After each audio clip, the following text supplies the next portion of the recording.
Oh, the Honourable Trevor Mallard. On behalf of my colleague Sue Moroney, to the Minister of Education, does she stand by her statement in relation to her funding reductions for some early childhood education centres? Quote, "I think it is unlikely that most centres will pass on those costs because they are able to change their staffing, they are able to change their services, they are able to do a number of things in order to make these changes," end quote. The Honourable Anne Tolley. Mr Speaker, yes. Supplementary question. Did she receive advice that if she did not fund above 80% registered teachers, then fees would rise by $40 to $80 a week and that over 80,000 children would be affected? The Honourable Anne Tolley. Mr Speaker, that was some advice that was given as one scenario that could happen in early childhood. Honourable Trevor Mallard. Question. Was that part of the only response as the advice if the option to limit the funding or should not fund above 80%, that was part of the only scenario related to that option? The Honourable Anne Tolley. Well, Mr Speaker, I don't have that briefing document in front of me, so I couldn't comment on the details of the advice, but I did receive, and the member has received, all the briefing documents that I released, so I received a lot of advice, but the core core advice was that the cost of early childhood education had almost trebled in the past 5 years, and the growth in participation numbers had grown by less than 1%, and so we were addressing a blowout in expenses that was unsustainable. Supplementary question.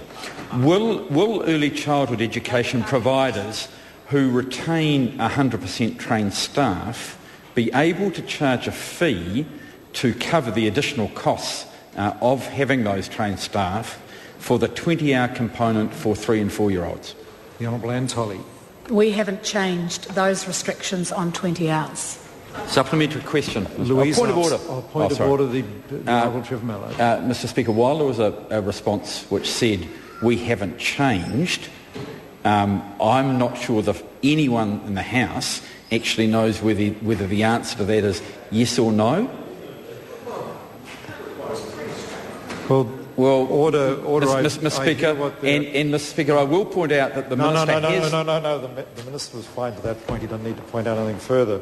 What I'll invite him to do is, because I accept the point being made that anyone listening to the question and listening to the answer won't... And the question was a fair question. I mean, it didn't contain any political accusations or anything. It was a straight question about the outcomes of a policy decision.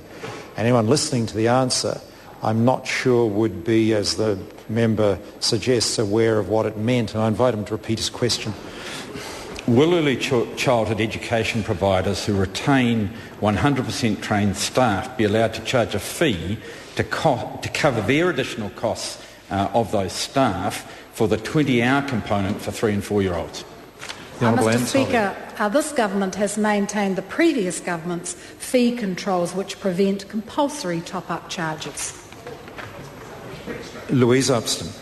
Thank you, Mr Speaker. How is the reprioritisation of ECE funding going to help raise participation for children who are currently missing out? The Honourable Anne Tolley. Mr Speaker, reprioritising those top 2 funding bands has allowed us to invest an additional $91.8 million over 4 years for a package to boost participation amongst groups that are currently missing out. Recently, I announced that Waitakere and Northland children will be the first to benefit from a package. In some parts of these regions, up to 25% of children are not getting any early childhood education at all, and we are committed to addressing this. Honourable Trevor Mallard.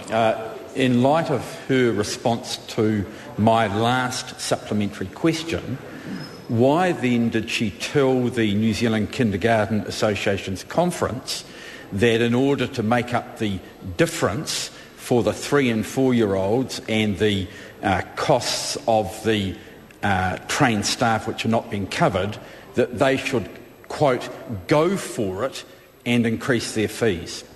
The Honourable Anne Tolley. Mr Speaker, because I didn't, and I received an email after the spokesman for Labour put out her statement saying, was Sue at the same meeting I was? The Minister did not say kindergartens should go for it and increase fees. What I heard her say was she hoped that the last thing kindergartens and centres would do was increase fares to parents. Question number 7.